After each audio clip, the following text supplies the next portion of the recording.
A paz do Senhor, meus amados e queridos irmãos e irmãs.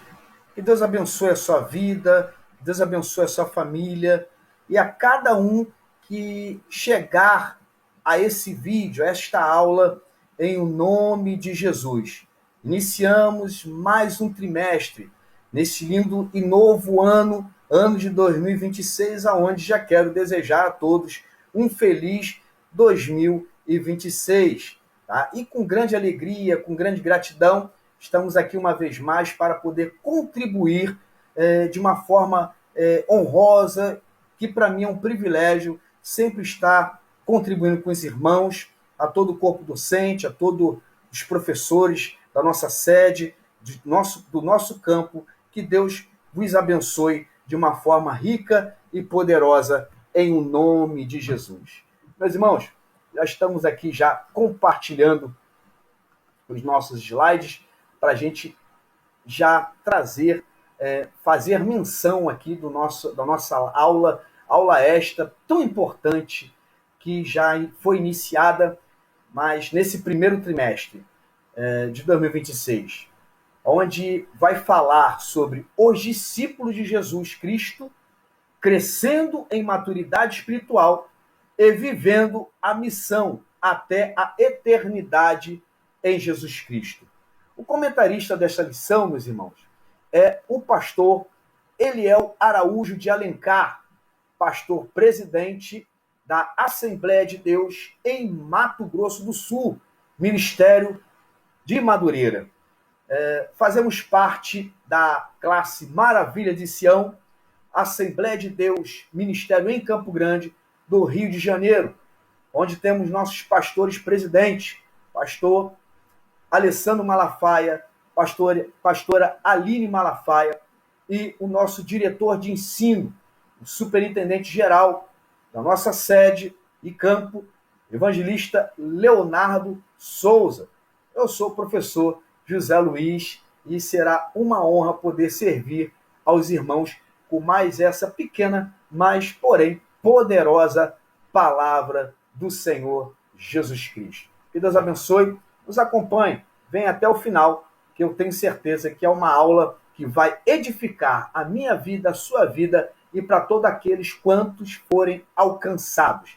Antes de dar início, é importante reforçar, relembrar os irmãos, os professores da nossa sede, que dentro dessa lição haverá 3 palavras-chave. Dentro dessa lição haverá 3 palavras-chave que os irmãos deverão anotar e apresentá-las na entrada da nossa sede no próximo domingo. Que Deus abençoe, em o nome de Jesus.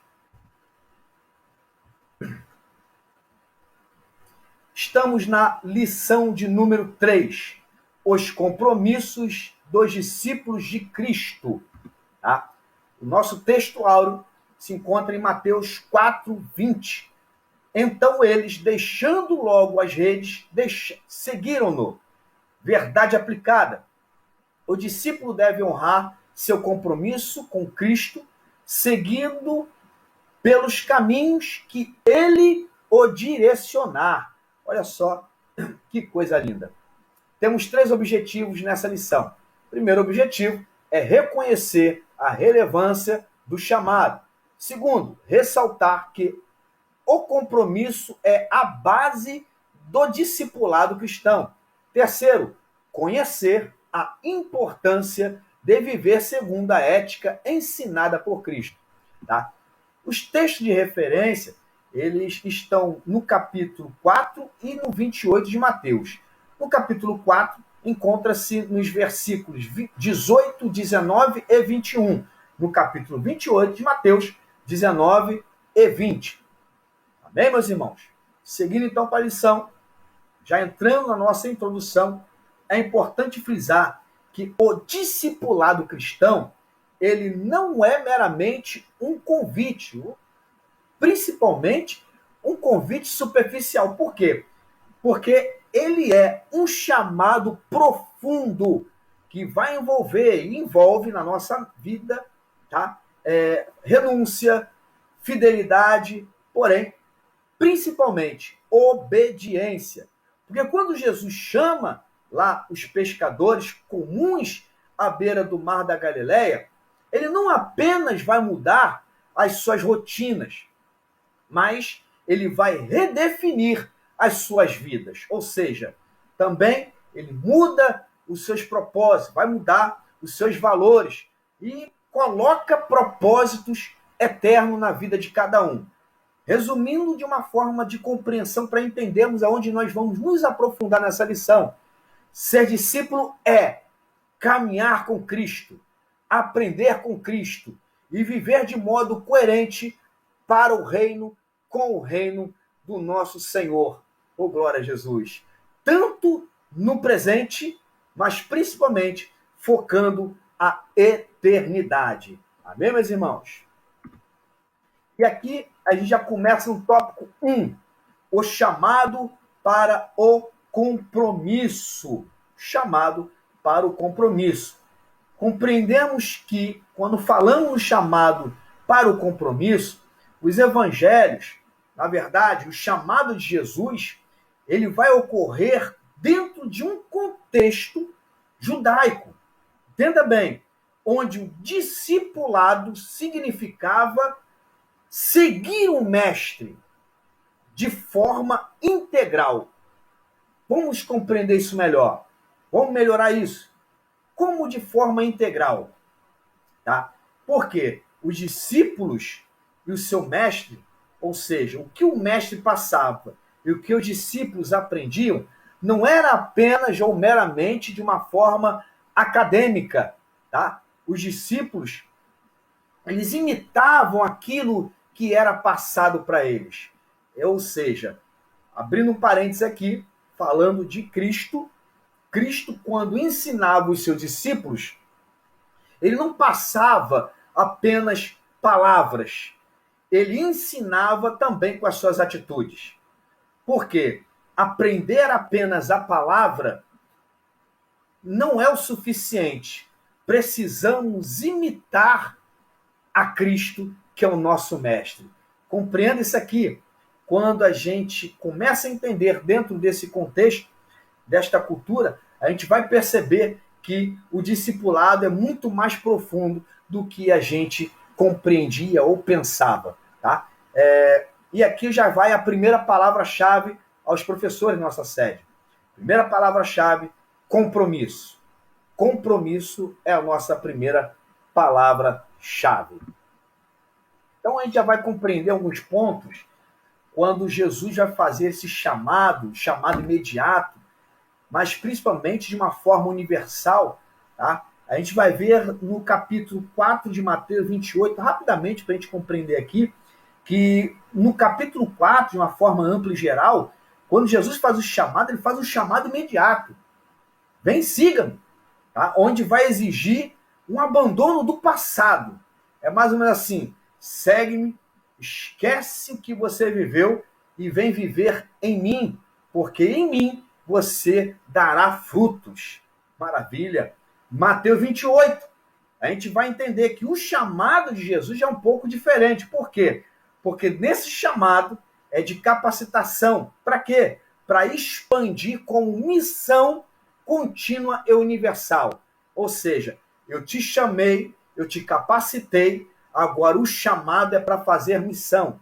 É para levar a minha palavra até os confins da terra. Tá? Ou seja, de uma forma ampla, o compromisso não é opcional, mas é essencial ao discipulado. Tá? Subtópico 1.1. O compromisso de carregar a própria cruz. Irmãos, esse subtópico ele tem uma profundidade muito grande.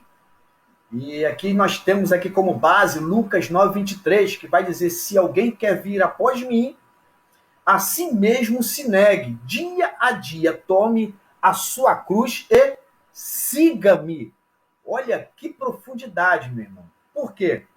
Porque a gente precisa analisar alguns pontos. Primeiro, negar a si mesmo. Olha só a expressão negar a si mesmo. O que significa isso? É renunciar do ego, da autonomia e do controle da sua própria vida. Ou seja, é morrer para viver. É fazer o nosso eu morrer para vivermos em Cristo. Olha isso, meus irmãos. E tomar a cruz diariamente. Compromisso contínuo, consciente e perseverante. Perseverante, meus irmãos. Por quê? Precisamos seguir a Cristo. E seguir a Cristo aqui é perceber algo importantíssimo, que precisamos ter submissão total ao senhorio de Jesus Cristo. Tá bom? A gente vai compreender isso aqui melhor. Por quê? Porque quando usamos essas expressões aqui magníficas, a gente precisa estender um pouco a nossa ideia de que Jesus Cristo está fazendo um convite. Qual é esse convite? Tome a sua cruz. Olha só, o que Jesus viveu para ele tomar a cruz, ele foi ao Gólgota para ser crucificado. Jesus está falando para os seus discípulos, tá? Para avançar, para dar continuidade ao evangelho, é necessário se crucificar comigo. Pega essa cruz, venha crucificar a sua vida comigo. Por quê, Jesus? Porque você precisa morrer como morrer, mas precisa reviver como reviver. Ou seja, olha o convite de Jesus. Vem morrer comigo, porque em mim eu vou dar uma nova vida. Para que essa nova vida? Para que a minha luz resplandeça sobre ela, para alcançar a todos quantos verem a minha graça sobre ela de uma totalidade infinita até a eternidade. O glória seja dada ao nome do Senhor Jesus. Esse é um contexto muito importante de a gente analisar dentro de uma forma sociocultural, dentro desse século I, no início aí do século, já no tempo de Jesus Cristo. Isso é muito importante. Por quê? Porque é importante frisar que quando Jesus usa essa expressão tomar a cruz, ele fala dentro desse contexto, de um contexto romano de dominação. A gente vai entender isso aqui melhor. Que dominação política e repressão social. Por quê? Porque a cruz, ela não era um símbolo religioso. Tá? Começa aqui a aula de uma forma bem ampla e bem profunda. A cruz não era um símbolo religioso, muito pelo contrário. Para os romanos, tá? Ou de uma forma geral, era um instrumento público de execução, de vergonha e terror. Vamos entender aqui. Por quê? Vamos falar um pouquinho, como estamos falando, dessa cruz. Tá? Vamos entender melhor. O que representava a cruz para os romanos? O que representava a cruz para os romanos? Tá? Primeiro, para os romanos, representava um instrumento de punição extrema. Porque a crucificação era aplicada principalmente aos escravos, aos rebeldes, criminosos, perigosos e inimigos do império. Tá? Segundo, a cruz era um símbolo de poder do Estado. Tá? Por quê? A cruz comunicava a autoridade absoluta de Roma sobre a vida e sobre a morte. Olha só que interessante. E também representava humilhação pública. Os romanos eram experts nessas questões. Tá? Eles tinham que mostrar o seu poder, seu poderio, principalmente dentro dessa cultura de humilhação. Tá? Eles faziam questão de mostrar quem era mais forte. Então, por isso, o condenado carregava a cruz ou o patíbulo em público, sinalizando total submissão e derrota. Olha só, meus irmãos, que interessante. Por quê? Para um romano, a cruz representava controle, intimidação e aniquilação da dignidade humana. Olha o que Paulo vai dizer em 1 Coríntios 1:23. Mas nós pregamos a Cristo crucificado, escândalo para os judeus, loucura para os gentios. Nós vamos entender melhor isso aqui agora. Por quê? Por quê? Já que para os romanos tinha um significado, para os judeus também tem.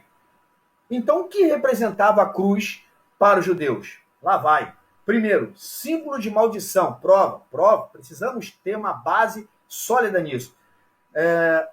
Capítulo 21, versículo 23 de Deuteronômio. Maldito todo aquele que for pendurado no madeiro. Olha só, a cruz era vista como sinal de rejeição divina para os judeus. Meu Deus do céu. Onde se encontra um escândalo teológico. Por quê? A ideia de um Messias, teológico eu digo nessa época, no século I, a ideia de um Messias ser crucificado era inconcebível para o judeu nessa ocasião. Tá? Então a gente vai entender então por que Paulo vai falar, recitar esse 1 Coríntios 1:23. Tá? A gente vai entender por quê. Porque a gente aborda que para os judeus era uma vergonha social e aí sim, principalmente religiosa. Porque a crucificação para os judeus excluía o indivíduo da honra comunitária e espiritual. Ou seja, para os judeus, a cruz significava maldição, fracasso e abandono de Deus. Olha só que profundidade tem esse lindo tema, meus irmãos. Tá? Por isso que a cruz, à luz da carta romana, aos romanos de Paulo, ou dentro de um contexto paulino, a gente vai entender que, embora os romanos sejam uma epístola posterior, Paulo escreve a cristãos que vivem sob o domínio romano, onde a cruz ainda é um símbolo real da morte, ou de morte. Tá? Em Romanos 6,6, de uma forma bem simplificada, Paulo vai dizer: morte do velho homem, ou seja, a cruz representa a morte do pecado e da velha natureza. Olha só a representação da carta paulina. Tá? Identificação com Cristo, Romanos 8,17. Sofrer com Cristo faz parte da participação na sua glória. Entrega total e culto racional, Romanos 12,1. A vida entregue a Deus é uma expressão espiritual do sacrifício. De uma forma geral, a gente afirma que, para Paulo, a cruz deixa de ser apenas um instrumento de morte e se torna caminho de transformação e vida em Cristo. Glória a Deus por isso, meus irmãos. Mas aí a gente vai para uma abordagem importantíssima. Por quê? Porque aí a gente vai entender de que Jesus redefine completamente o significado da cruz em Lucas 9:23. Vamos entender isso. Por quê? Porque negar a si mesmo, como já disse, renuncia ao ego, autonomia, o controle da própria vida. Tomar a cruz diariamente exige compromisso contínuo, consciente e perseverante. Seguir a Cristo é submissão total ao senhorio de Jesus, só reforçando. Tá? Ou seja, esse chamado era chocante naquela ocasião. Por quê? Porque Jesus estava convidando pessoas livres a se identificarem com a imagem mais vergonhosa e temida da época. Olha só que interessante, meus irmãos.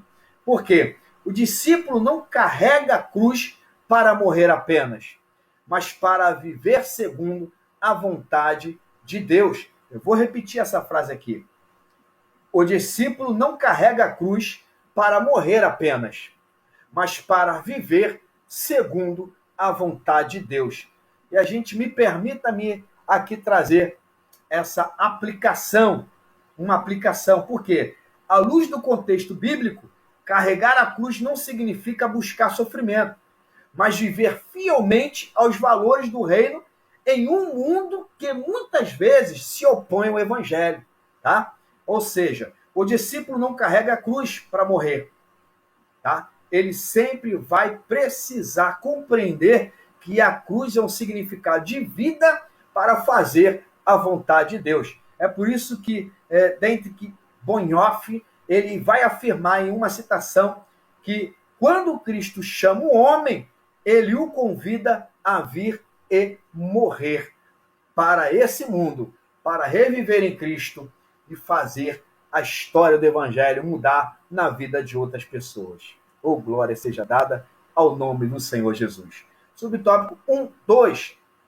O compromisso de ser verdadeiro.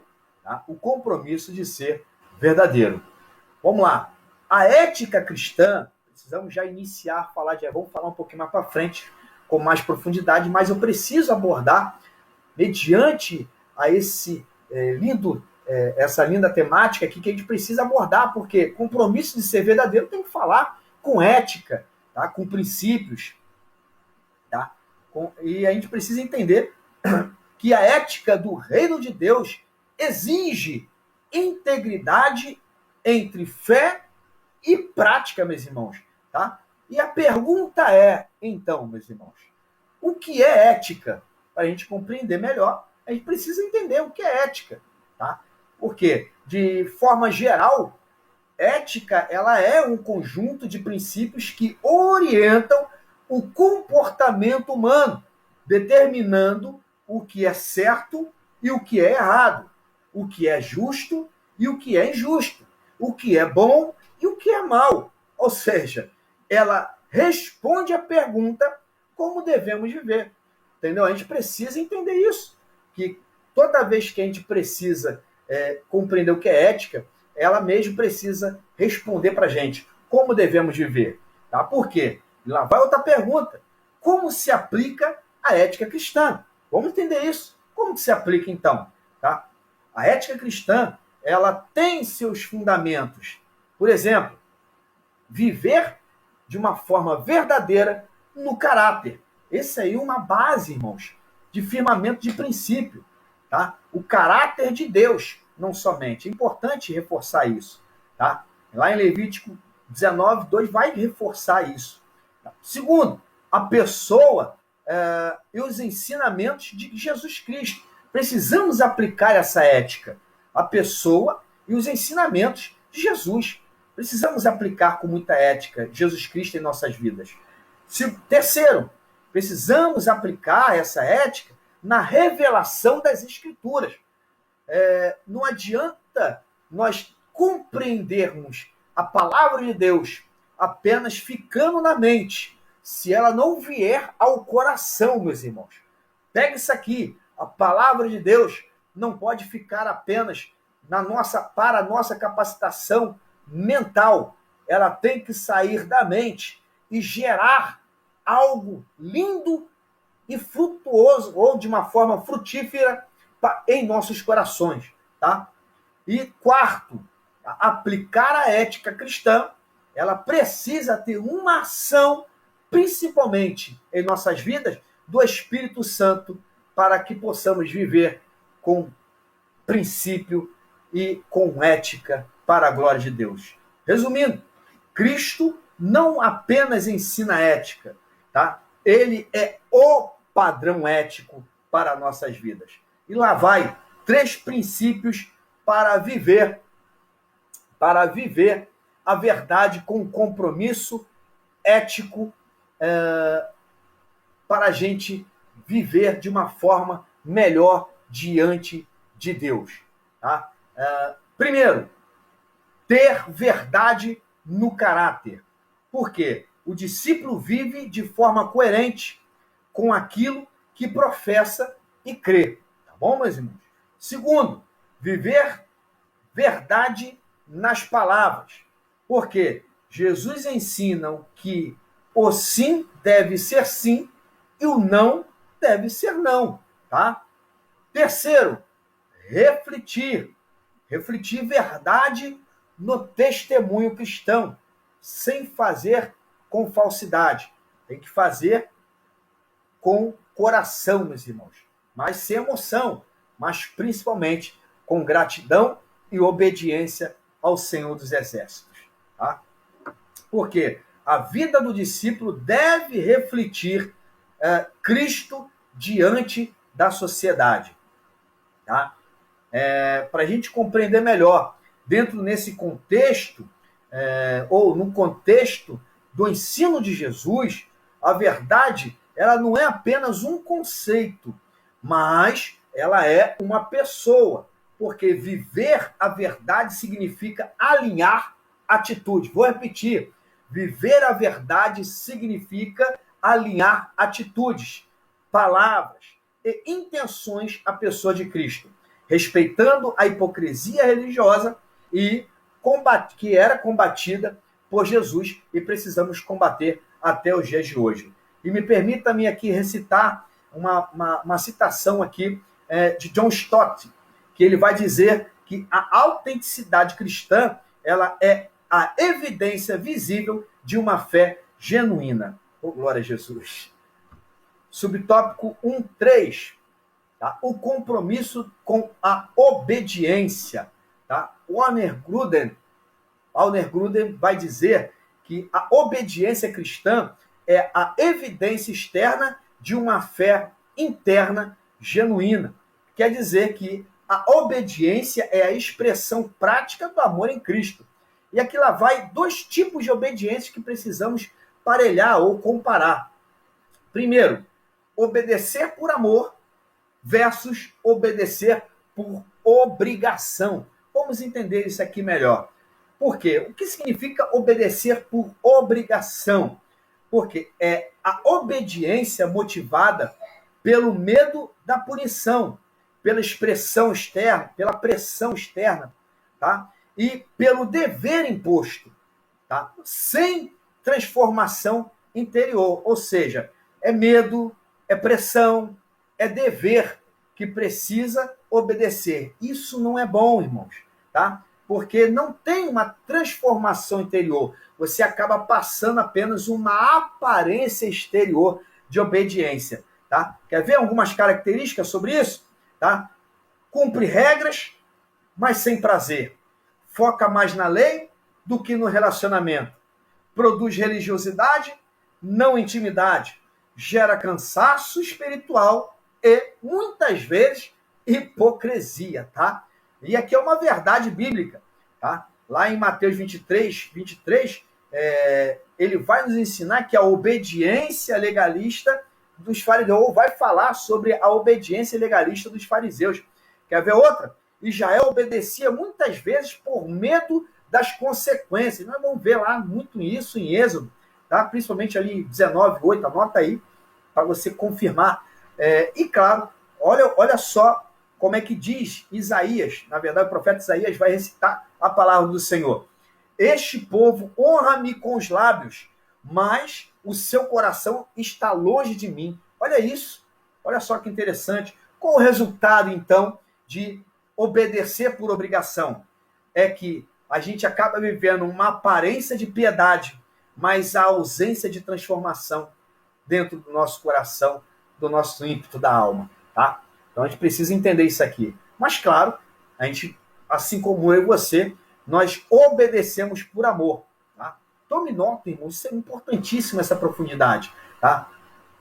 Obedecer por amor, que é a obediência que nasce, que gera de um relacionamento vivo com Deus, fundamentada na gratidão e principalmente no amor, tá? Por quê? A obediência exigida por Cristo não é forçada, mas voluntária.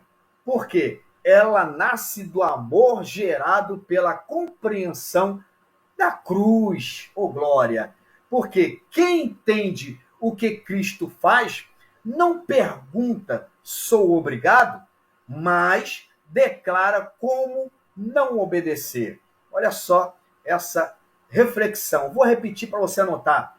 Quem entende o que Cristo faz, não pergunta, sou obrigado, mas declara como não obedecer. Isso é lindo, porque reconhece o sacrifício vicário de Jesus Cristo por nossas vidas. Tá? E qual o resultado, então, de obedecer por amor? Isso é lindo, irmãos. Isso é lindo. Vida transformada, obediência sincera, comunhão profunda com Deus, que faz-nos e nos leva a entender que a obediência como resposta vai vir ao chamado de cada um, porque os discípulos deixam redes e barcos imediatamente. Jesus deu uma ordem, siga-me. Eles largam tudo, larga a rede, larga tudo larga barco imediatamente para seguir Jesus. Obediência gera resposta ao chamado. Obediência é fundamentada no amor. Jesus afirma: se me amais, guardai os meus mandamentos. Está lá em João 14,15. Obediência ligada à missão. A grande comissão, lá em Mateus 28, 19, 20, reforça isso, porque exige discípulos obedientes e ensinadores. É só nessa missão, tá?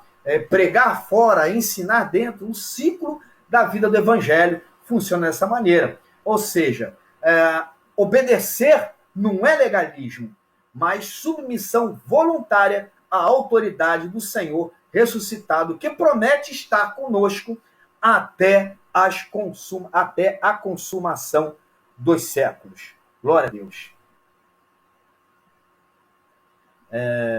Vamos lá, vamos entender melhor. Por quê?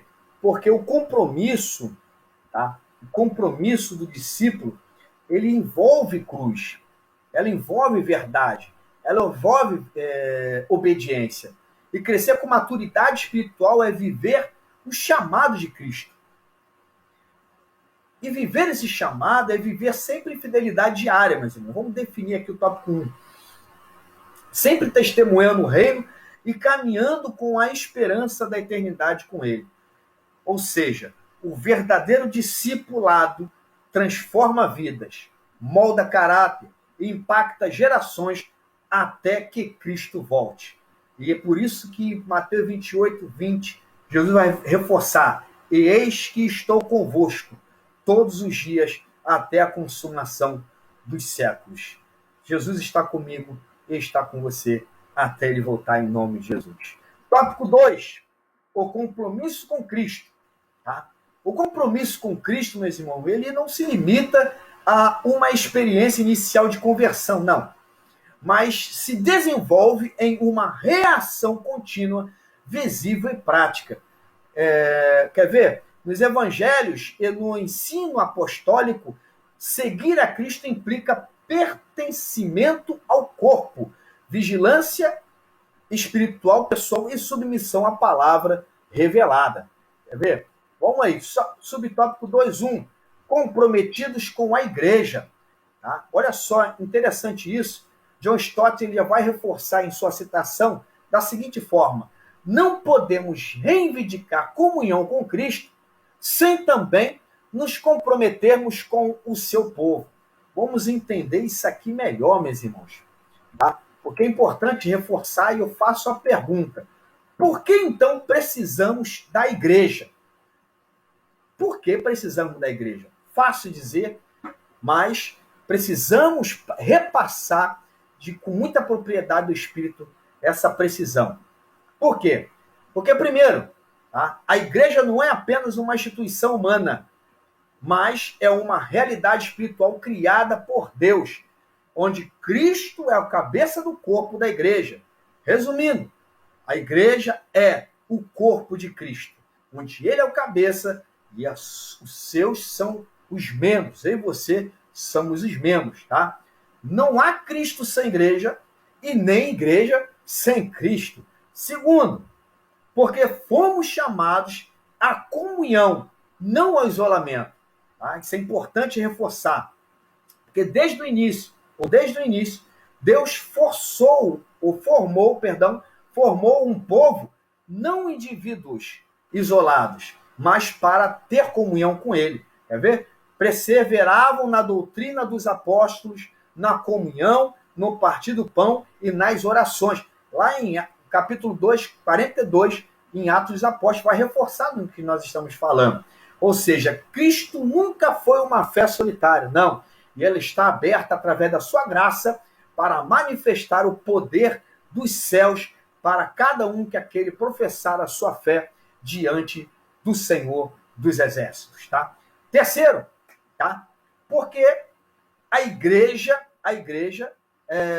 na igreja, eu e você somos discipulados e amadurecemos. Tá? É dentro da igreja que se ensina. É dentro da igreja que reforça a palavra de Deus. Tá? É dentro da igreja que nós buscamos ter comunhão com os irmãos. É onde reforçamos esse elo do corpo de Cristo. Porque o crescimento espiritual, ele acontece no ambiente de ensino e da prática cristã. Quer ver? Efésios 4,12, Paulo vai reforçar assim, com vistas ao aperfeiçoamento dos santos. Ou seja, compromisso com a igreja gera maturidade espiritual. Lá vai aqui mais uma. Porque a missão de Cristo é vivida através da igreja. Tá? Precisamos da igreja porque precisamos cumprir uma missão que Cristo outorgou para a minha e para a sua vida. Porque a grande comissão foi confiada à igreja. Ide e fazei discípulos. Essa foi a expressão de Jesus nessa ordenança em Mateus 28,19. Ou seja, a igreja evangeliza, a igreja ensina, a igreja testemunha no mundo. Resumindo, fora da igreja, a missão perde sua expressão bíblica. Tá? Porque também a igreja nos protege espiritualmente. Temos proteção. A comunhão e a liderança espiritual são meios de cuidado de Deus. Tá? Onde Hebreus 13:17 reforça: obedecei a vossos líderes. Tá? Por que precisamos da igreja? Porque a igreja manifesta o reino de Deus no mundo. Tá? A igreja é a luz na sociedade. Vós sois a luz do mundo. Tá? E vou melhorar. E sal da terra. Está lá em Mateus, apenas esse, reforçando, capítulo 5, versículo 14. Tá? Onde a igreja é o instrumento de Deus para impactar a sociedade. Subtópico 2.2, comprometidos com o autoexame. Isso também é muito importante a gente reforçar esse ponto, porque o que é um autoexame? Lá vai a pergunta, o que é um autoexame? Lá vai. O autoexame é a prática bíblica que avalia a própria vida diante de Deus. Ou seja, à luz da palavra e sob a direção do Espírito Santo, com o objetivo de alinhar pensamentos, atitudes e motivações à vontade de Cristo. Tá? Por isso que Paulo, em 2 Coríntios 13:5, vai dizer-nos: examinai-vos a vós mesmos se realmente estáis na fé. Tá? É importante a gente reforçar isso. Por quê? Autoexame é discernimento espiritual, não condenação.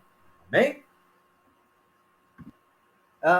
Por que precisamos fazer esse autoexame? Vamos lá. Porque somos inclinados ao engano. Jeremias 17:9 diz: enganoso é o coração. Tá? Por quê? Podemos confundir rotina religiosa com espiritualidade. Cuidado, tá?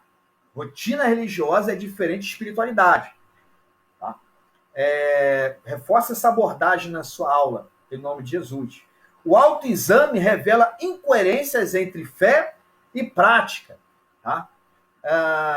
Por que precisamos fazer? Porque o pecado tende a se normalizar. Tá? Ou seja, sem vigilância, pequenas concessões tornam-se hábitos. Temos que estar vigilantes. O autoexame, ele preserva a sensibilidade espiritual. Também porque Deus deseja um relacionamento sincero. É por isso que precisamos ter e fazer esse autoexame. Tá? Deus sempre busca a verdade no íntimo. Tá? Não daquilo que sai dos nossos lábios, mas sim que tem no nosso coração. O autoexame, ele conduz à transparência diante dele. Ou seja, fazemos autoexame para permanecer na verdade. Tá? Para que, então, fazemos autoexame? Isso é importante também fazer essa pergunta. Para quê? Tá? Falamos o porquê, agora precisamos entender para quê. Para arrependimento e restauração, para crescimento e maturidade espiritual, para viver uma fé autêntica e ética. Tá? Resumindo, o autoexame bíblico não é introspectiva doentia, mas uma prática espiritual orientada pela palavra e pelo Espírito. Ele preserva o discípulo do formalismo religioso e o mantém sensível à voz de Deus. Subtópico 2.3. Comprometidos com a palavra, meus irmãos. Estamos estendendo esses dois tópicos que eles são muito relevantes para a nossa aula. Tá? Muito importante. Essa aula, estamos falando de compromisso, meus irmãos, como discípulo. É muito importante. Porque comprometidos com a palavra. Tá? Porque a palavra liberta. A palavra cura. A palavra, ela nos exorta. A palavra nos aconselha. A palavra, ela nos consola. A palavra, ela nos guia. A palavra é lâmpada para os nossos pés. A palavra é o nosso escudo. A palavra é a nossa fortaleza. A palavra é que nos sustenta. A palavra é que nos mantém de pé. Tá? A palavra é o fundamento da fé, da ética e da missão cristã. Tá? Como precisamos, a pergunta é, como precisamos aplicar a palavra em nossas vidas? Tá? Primeiro, ela precisa ser aplicada como regra de fé e prática. Porque discípulo que é discípulo submete sua vida à autoridade das Escrituras. Por que precisamos aplicar? Porque precisamos ser precisamos ter perseverança no ensino apostólico, ou ser perseverante nele. Tá? Porque o discípulo que é discípulo se desenvolve por meio do ensino fiel da palavra de Deus. Tá? Precisamos ter prática na palavra. Não adianta ser perseverante, precisamos ter prática na palavra no cotidiano. Não basta ouvir, é necessário viver. Tá? Ou seja, no contexto bíblico, a palavra não é apenas informação, mas revelação que transforma, meus irmãos. Tá? Temos aí o nosso discipulado autêntico, onde nesse discipulado autêntico, a igreja precisa estar em comunhão com o corpo. Autoexame, vigilância espiritual constante e a sua palavra sempre com submissão à verdade revelada. Tópico 3, já partimos para o final, meus irmãos. Tá? Por quê? No tópico 3 ele vai dizer discípulo de Cristo e a ética. Olha a ética de novo aí para a gente fechar. Tá?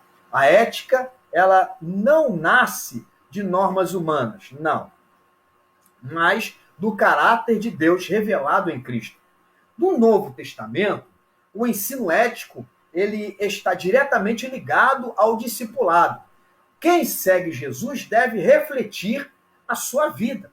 Lógico, claro, que logo os seus valores e atitudes no mundo, dentro de uma hermenêutica teológica, a gente precisa entender que na ética cristã, principalmente, ela é consequente da salvação, não seu meio, e se manifesta dentro do testemunho, tá, meus irmãos? Um testemunho vivo do reino de Deus para a sociedade. Então, a gente precisa manifestar essa ética, tá, de uma forma única e ímpar, compreendendo que ela não é uma norma humana, mas ela vem de um princípio de Deus. Tá? Então, vamos lá. Dentro aí já vai a terceira palavra-chave. Eu acho que eu acabei passando a segunda palavra-chave. Tá? A segunda palavra-chave, ela teve compromisso. Segunda palavra-chave, ela tá discípulo. Segunda palavra-chave, discípulo. E a terceira palavra-chave, ética. Tá? Compromisso, discípulo e ética. Tá? Terceiro tópico. Tópico número 3. Tá? O discípulo de Cristo. O discípulo de Cristo. Tá? Eu vou só passar aqui rapidinho, irmãos, para poder confirmar a segunda palavra-chave, discípulos. Perfeito. Então já está confirmado, discípulos. Tá? Vamos lá. Subtópico 3.1. Resplandecendo no mundo. Tá? O discípulo é chamado a viver ao modo, ou de um modo diferente do que nós estamos ou costumamos a visualizar. Por quê? Esse chamado, nós precisamos viver de uma forma visível Para quê? Para que a gente possa impactar o mundo com a luz de Cristo. Nós somos um reflexo do céu, meus irmãos. A gente precisa entender isso. Tá? E a pergunta é, então, para a gente fechar, como devemos resplandecer no mundo essa luz? Lá vai. Primeiro, precisamos ser luz que revela o caráter de Cristo. Porque Jesus declara que seus discípulos são luz. E se somos luz, precisamos, então, revelar esse caráter. Segundo, dar testemunho coerente diante da sociedade. Terceiro, ser uma influência transformadora sem conformismo, tá? Porque discípulo que é discípulo não é influenciado, porém, ele influencia na autoridade do Espírito Santo. Amém? Quer ver? No contexto do Sermão do Mestre, ou, perdão, no Sermão do Monte, resplandecer não significa autopromoção. A gente precisa entender isso aqui. Mas revelar a glória de Deus por meio de boas obras. Porque o discípulo vive de forma ética não para ser visto, mas para que Deus seja glorificado. É por isso que Rinkin vai dizer que, em uma afirmativa, em uma citação, o povo de Deus existe para ser um sinal visível do reino em meio ao mundo. Tá?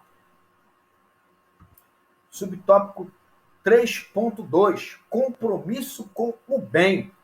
A ética cristã conduz o discípulo a praticar o bem como expressão de fé viva, meus irmãos. E quais são essas expressões, então? O que causa? Qual o compromisso que precisamos ter? O bem como o fruto do Espírito. Tá? Ou seja, as virtudes cristãs procedem das ações do Espírito Santo.